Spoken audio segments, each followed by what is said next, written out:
Good afternoon to everybody. Good afternoon, and hello to everybody, too. They have to see and do before they really know. It really makes you appreciate your home, where you come home, where you come from. I think we'd like to try to keep this place going for our kids and our grandchildren. The past few years, I've been focusing on the songs and our names and trying to, talk about our families. It was really amazing to see the trees and the plants and being able to go out with just a thin sweater or a jacket, the different climate. I thought it was really, really awesome. And I really thought that because it was such a big place, I was really expecting to find really big stores. But I had fun, going around seeing places and realizing that all the buildings are made out of brick. Going into some of the places where it's really old, and it was so awesome. I've never seen places like that, and how close everything is. And these taxi drivers can get you anywhere, and because most of the time it's a one-way street. And the traffic people are so cranky. They don't care if they're almost bumping you. They have time to yell and curse at you. Everybody's always mad and rushing somewhere. You don't have time to, stop and say. The traffic was the worst for me. It really drove me crazy. It really makes you appreciate your home, where you come home, where you come from. One of the things that really stood out was how to get the birds. They were called kilamit out.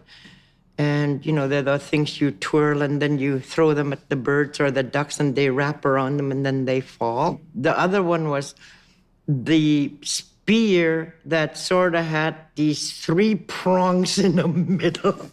That was really awesome, but at the same time, you're wondering, what did they ever use them for and that, and how did they use them, for what purposes, for what animals, and what time of the year. Those were all the things that came to my mind every time I see a tool or something that they use. I know some of them you can use year-round, some of them you use seasonally, and some of them you use, I think, in certain types of weather and stuff like that.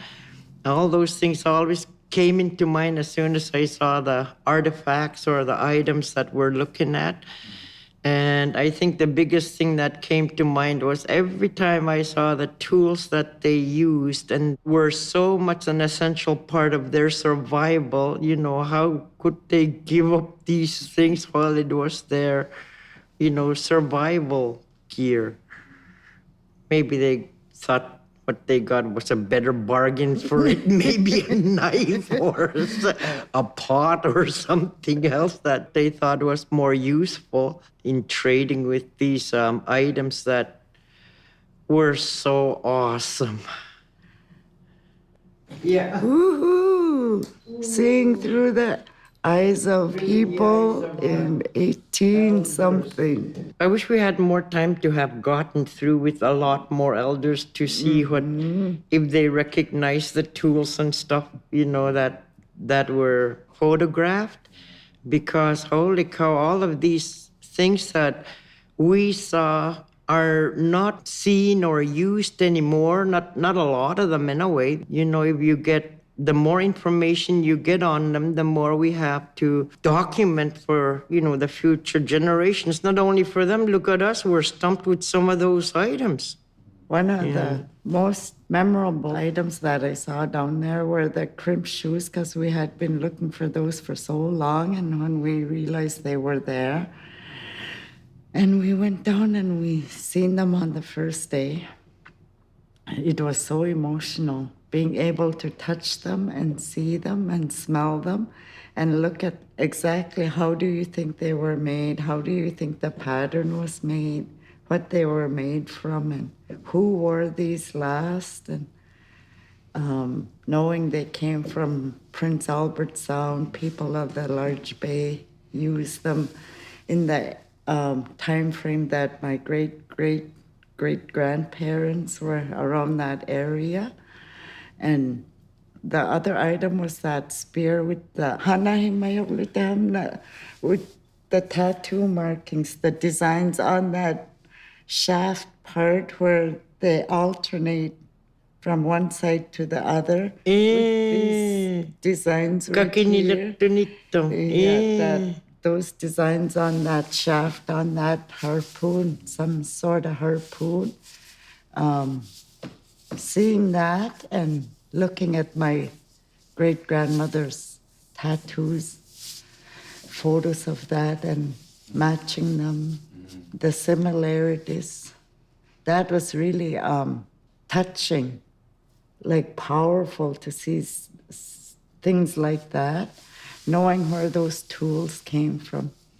The copper ulus and the copper needles, those were really significant from the stories where our elders told us how far they have to go and get copper for their tools, and the stories behind the copper hunting, how they make noise for people to find it, how they say people, copper sings or copper talks so you can hear them. Hivanak doing. Napaktara lugo. Now night kutigilak pagay piu fao mignani fao mablugin napaktak pagay ngokay. Now night kutigilugilo. Tamay to the tigumiali may namigin.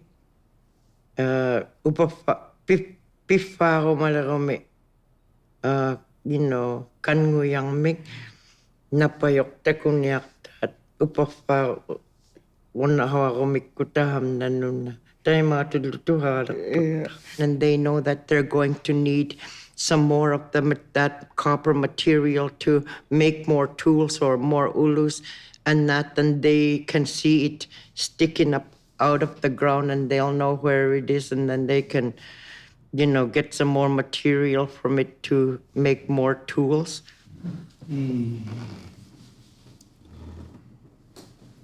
The drum and the drum dance clothing were just so amazing to see. That drum is so old, like looking at it and touching it, wondering what kinds of songs and celebrations it went to, how many people use that drum and whose drum was it, how many stories were told through drum songs using that drum. It was so amazing to see a drum so well preserved for hundreds and hundreds of years.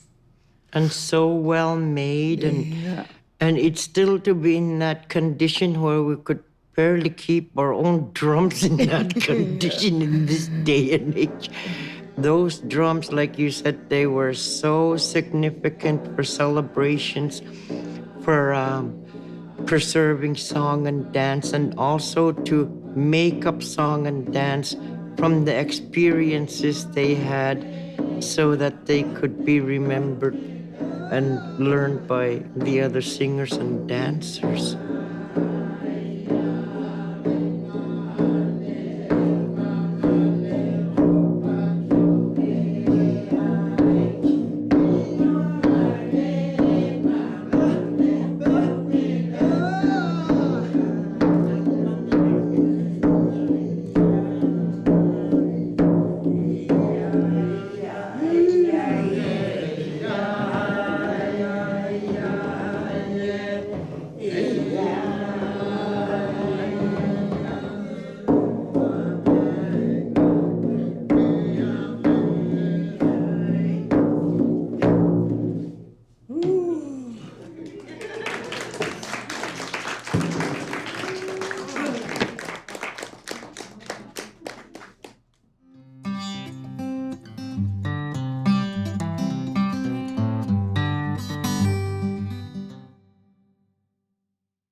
Tahamaptakoyautu, Aliaptoikayoktakavulta Timmevolikayoktakamatarimakimevolu ilavu Namaktumikpitkovluin.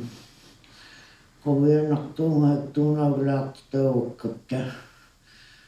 Kuanakpiaktoikayoktakakvallutamutta ilavollukimaksimajoonikayoqvalluin. Jesus, Amen. This is all material from the Hanbury collection. I feel like I'm dreaming. I just got chills.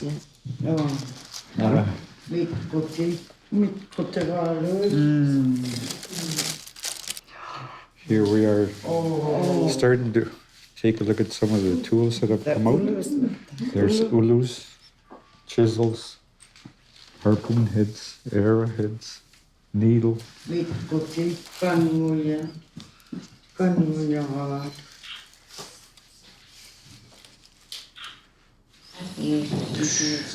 is a very emotional day, knowing that we're touching stuff that our grandparents made.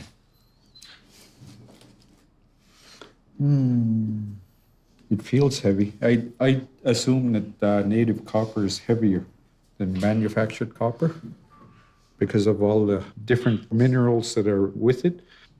The way that I was told, copper pushes itself out so the person could find it and use it for tools. The way I understand it, copper was considered a living being. And it sort of gives itself to you so you can use it to make tools. It's just like when we go hunting, an animal gives up its life so your family can eat and have clothing. And that's one of the things that we always tell our kids. After you go hunting and you've taken something down, you say thank you to it. So you can, for one thing that I always say when I get a muskox, I say, thank you for giving up your life so my family can eat. So copper it's just like a living thing. Qinaqialeraagamikli tanguiarriortut niviaartunungauplutik hivanerin nianut qinnerriayut nanihivattunai qangaraaluppigaaplutik nunamme kanguiartariarturaangami. Yeah. Uiaqaneani akeani qalriani liumannap haniani kanguiaqarvia qangaraaluppihoaraangamik tuktuhioriartorrutik kanguiartarvian. Kapililiktuumi unerarriortut nunaata ilangani tahamani kannuiaraaluit amigaaliaktu takuvarrimai. Kannuiaraat. Kannuiartaavatahi? Kannuia. Kannuia. Kannuian. Kiviautigitaapkua. Mom, when she saw the picture of these scissors, she goes, oh, I wonder if we invented scissors too. Kiviautiniktaut paqqaaqutik aasiliorunarrigamiginai. Aperiaugamikli pilioquyauplutige. Aatsilioquplugit piptartitaugamik kiviautinik pilioqimmal. Kimale. Small one, big. Uluhukuna ai. Kimalet mikitkian. Ihoaqaqimunaariuna kimmalinnuaa. Uvanga kimmalinnuaa. Wow, kimmaliqalianaqqikammi. Una kimmalilialuai kimmali. Unan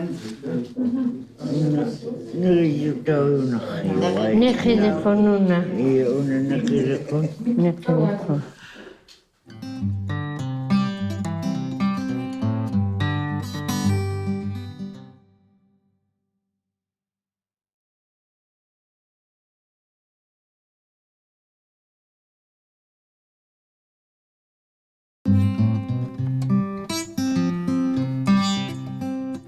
The most important thing about this collection is that while it's been here for 160 years, nobody has really written about it or documented it properly. So when we work with native communities, with Inuit people, what we want to do is obtain really good information about that collection so that it can go up on the web so that it's accessible to anybody, not just Inuit and not just Inuit from Canada, but people from all over the world. Some of them don't. So these ones were collected by this man called Hanbury, who was a private explorer who went up to the central Arctic a couple of times. And in his second visit in 1902, he went along the coast and he made a collection of about 60 things, beginning with the loon cap. And he stayed with people. It was in the spring and they were still out on the ice in snow houses, and he stayed with them and he took photographs of them, but we haven't found his photographs yet. Those will be the first photographs of Inuit. So today, when people have looked at the dance clothing, when they've looked at the copper knives, the pana, and they've been able to explain what the materials are, what is wolf skin and what is fawn skin from a caribou, and what is an older caribou, and what is ugruk, and what is bearded seal, and what is not bearded seal, and all of those things, and describe all the different parts of a parka, of an amauti for a woman. All of that information is hugely important, and it's a really vital opportunity to have elders here today to be able to do that. Otherwise, we lose the information, and it's only by talking to people and doing this kind of project that the objects come alive. Okay.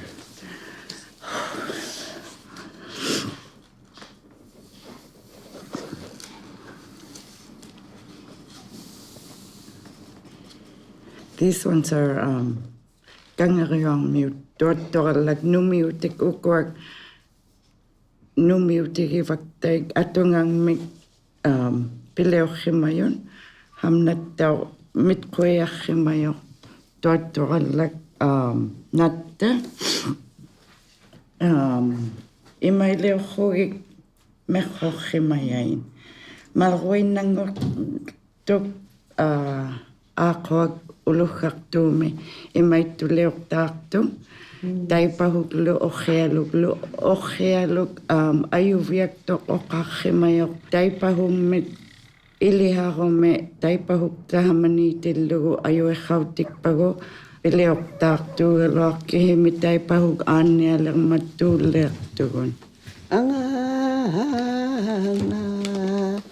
takupsharegigaga shanilirauna takupsharegigaga anga yeyanga eyanga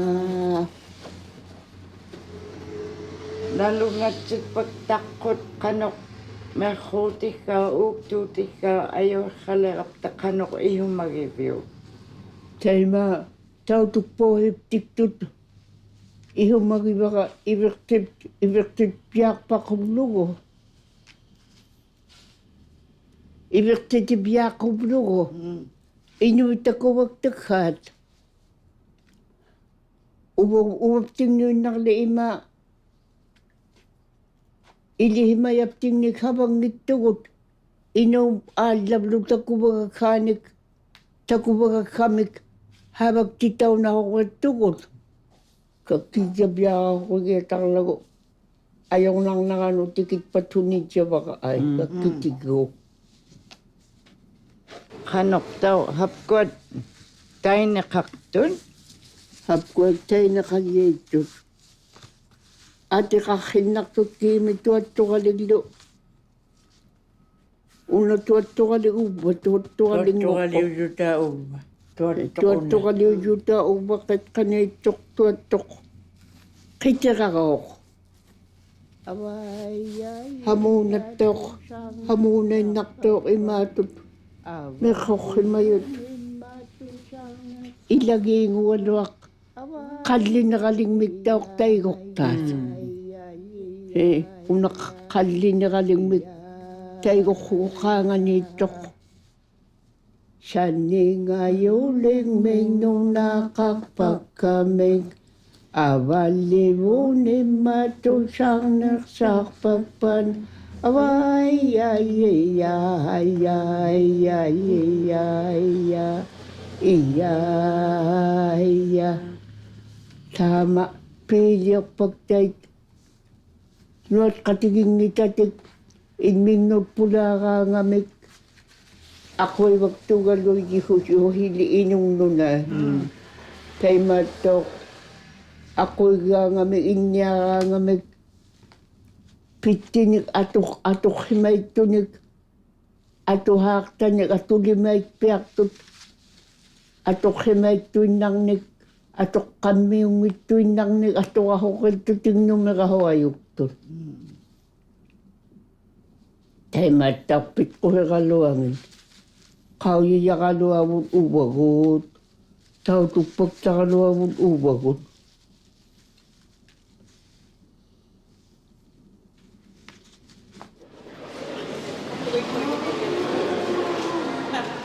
We refer sleeping words to words that are not being used anymore, or you don't have the opportunity to use the words because of the modern world we live in, and we don't see or do these activities anymore. A lot of the time, it's only when we're looking at traditional objects that these words come back.